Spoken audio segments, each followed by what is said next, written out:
Inaakusahan si Chis Escudero na ginagapang daw nito. Ginagapang umano nito ang tatlong senador ng minorya para bumoto kontra kay Sara. Yan ang akusasyon kay Chis Escudero.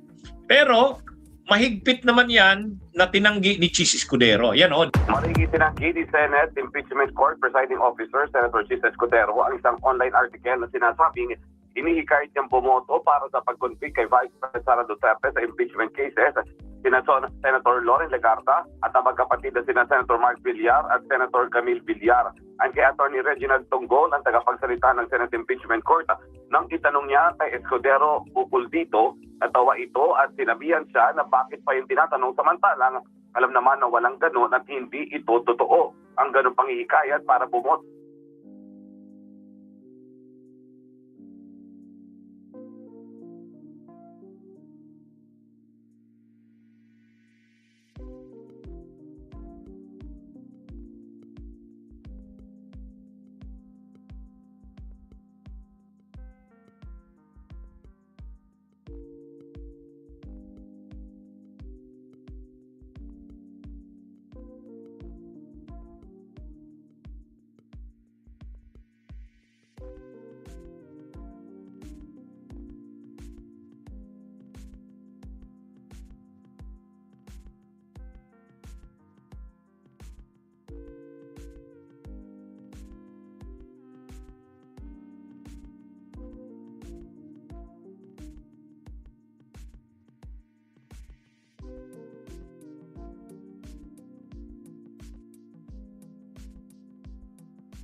Ni Marcos.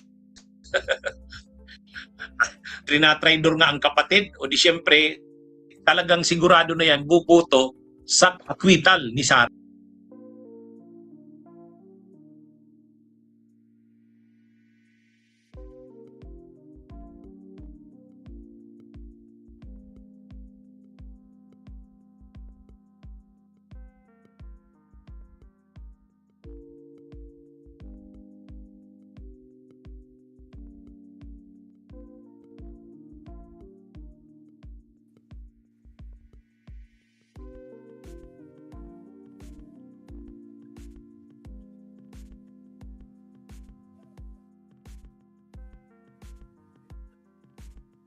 Ano naman yan eh, parang bukid naman yan. Parang bukid. Nawawala yung internet. Lalo na ngayon na problemado siya, may kaso siya, o siyempre, vulnerable yan si Loren. Bagamat parang loyal Duterte na Cayetano, kaya lang, sa sitwasyon niya ngayon, posible yan na makausap. Posible yan na makausap. May sounds? Siyempre, bago niya ipagtanggol si Sara, survival niya muna. May sounds Bagamat parang loyal pa sa Duterte at kila Cayetano, kaya lang sa sitwasyon niya ngayon, posible yan na makausap. Posible yan na makausap. Siyempre, bago niya ipagtanggol si Sara, survival niya muna, sarili muna nila. Ngayon mga kabunyog, yan yung tatlong pangalan na lumalabas na kinakausap daw. Salamat, Bongti. Pagkapatid na Villar at saka si Loren.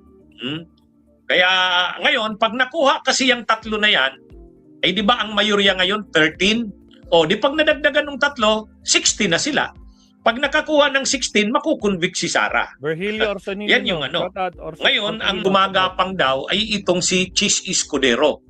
Pero tinanggi ng tagapagsalita ng impeachment court, si Attorney Tungol. Sabi ni Attorney Tungol, That is totally untrue po, no? I asked the presiding officer, natawa lang siya. Sabi niya, talaga lang, tinatanong mo pa yan sa akin. So that is completely untrue po na wala pong ganong mga moves on his part. Actually, he didn't describe anything to me kung anong tingin niya doon. Parang, nung tinanong ko lang siya, parang ang ano niya lang, bakit mo pa ako tinatanong? Parang alam mo naman na wala namang ganyan. Alam mo naman na hindi totoo yan. So yun lang, parang so preposterous for me to even raise it up to him. So I think ganun din yung iniisip niya na parang it's so preposterous na may ganung issue. hindi daw totoo yan. Napaka-layo daw niyan sa katotohanan na si Chis Escudero ay ginagapang ang mga kapwa senador. Mahirap daw yan. Hindi daw totoo yan. Anyway, syempre, alam nga namang tatanggapin yan ng tagapagsalita ng impeachment court. Syempre, i-deny niya yan. Syempre, i-deny niya yan. Pero, asahan talaga natin syempre na dito sa impeachment trial na ito, talaga namang gagapangin yung mga senador na yan. Hindi naman malayo yan. Magkukumbinsihan yan. Ang kampo ni Sara Duterte, syempre malamang nga sa kampo rin ng mayorya, ginagapang din ng kampo ni Sara. O halimbawa, baka si Mig Subiri, kinakausap din yan ng kampo ni Sara. Kasi alam naman nilang si Mig Subiri, Mindanawan yan. At hindi naman yan kontra sa Duterte. Naglalaro din yan si Mig Subiri. Posible yan. Pero posible rin talaga na sa minorya ay may kinakausap yan. Kasi kailangan, kung makukonvict talaga si Sara, kailangan ng 16. At kung 16 yan, kailangan makakuha ng 3 sa minorya. Sino ba naman ang pwede mong mapabaliktad yan sa minorya? Tama yon, yung 3 nga na yon ang posibleng bumaliktad. Si Loren Legarda at yung magkapatid na Villar. Robin Padilla, hindi. Sunugin mo man daw yan. Ano na yan? Ang amoy niya daw Duterte. Yang si Amy, hindi, tinatraidor na nga ang kapatid eh. Yang magkapatid na Cayetano, Alan at Pia, hindi rin yan. Si Bongo sana, pwede yan na bumaliktad, kaya lang, syempre, masisira siya sa Duterte. Makakarating sa kay Digong na si Bongo ay trinaidor siya. Hindi naman gagawin ni Bongo yon. Pero tahimik si Bongo. Kumbaga para siyang Lito Lapid. Pero pagdating ng butuhan, bubuto yan para pa rin naman kay Sara. Bagamat may ambisyon din yan si Bongo, pero bubuto yan para kay Sara pa din. Kwital. Ang pwede lang talaga dyan sa 8 na yan, yung 3. Loren, magkapatid na Villar. So pag nakuha yung 3 na yan, at magsulid yung 30 na mayorya, makukuha ang 16. Kaya yan sinasabi na kinukumbinsi raw ni Chis Escudero yung 3. Bakit si Chis? Siya lang naman ang makakakumbinsi dyan sa 3 na yan. Una, galing siya dyan sa grupo na yan. Pangalawa, siya ang presiding judge eh. Siya, presiding judge. Pwede niyang ma-influensyahan yung mga yan. Kaya lang, dininay ng kampo ni Chis at saka dininay ng impeachment court. Yung tagapagsalita ng impeachment court, si Tungol.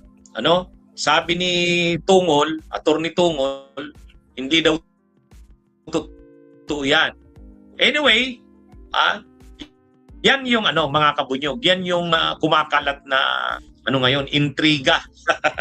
Kumakalat na intriga. Ang sabi pa nga, pinangakuan daw kasi si Chis Escudero na gagawin yatang vice president.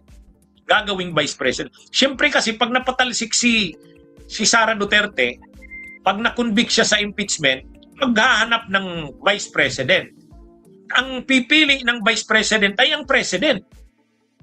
When we knew this map was going to be based in China, 4 of us actually went there to experience it firsthand to make sure we could capture its beauty. Mag-like and subscribe. Subject yan sa confirmation ng Congress. Kumbaga parang katulad yan kay Gloria Arroyo noon. Ay di ba nung nakaupo si Gloria, siya ang vice, napatalsik si Erap, nag-resign si Erap, umupo si Gloria, di na makante ang vice president. Kasi siya yung vice president, pumalit siya bilang president, si Gloria Arroyo. ay kung mapatalsik ang Vice President, Presidente si PBBM, so kailangang pumili ng pampalit kay Gloria, ay kay Sara. Hindi naman Senate President yan. Hindi rin Speaker, hindi automatic yun.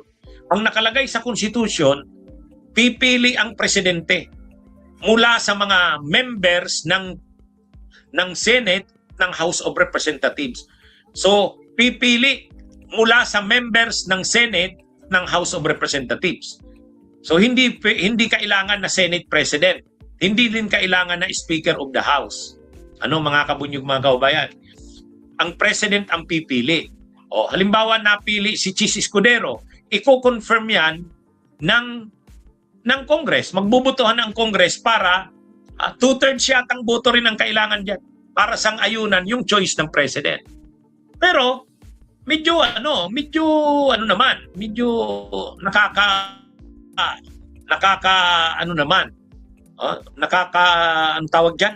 questionably naman kung si Chis ang gagawing Vice President. Siya ang presiding judge, tapos siya ang papalit na Vice President. Parang por delikadesa, mahirap. Kasi ikaw yung nag-preside sa impeachment, tapos kinunbik si Sara, tapos ikaw papalit. Mukhang ang layo. Mukhang malayo. Mga kabunyog, mga kabayan. Anyway, yan po ang yan ang ngayon, ang mainit na balita. Wala po tayong kumpirmasyon kung gaano katotoo yan, pero hindi po yan chismis. Ang nagtanggi na ng hihikayat si Chis, yung spokesperson ng impeachment court, si Attorney Tungol. Alright. Bunyog, halikan na. Salamat, Attorney. Ayun, may kalab shoutout sa mga bagong pasok. Siyempre, kay Rhino Quinese, kay Luisito, tama ba? Luisito, kay Marvin Mendoza, at saka sa lahat ng mga silent viewers, shoutout sa inyo. Alright, last topic tayo mga kakabsat. Huwag natin patagalin to kasi naghihingalo yung ating data. Naka-data lang tayo, hindi tayo naka-wifi. Ewan ko bakit pag uwi ko ng Baguio, kulay red yung tinawagan ko, may nasirang linya daw. So ayusin pa lang daw din hanggang bukas. So Diyos ko Lord. Anyway, maraming salamat, Attorney. Okay, countdown tayo sa ating last topic. Here we go.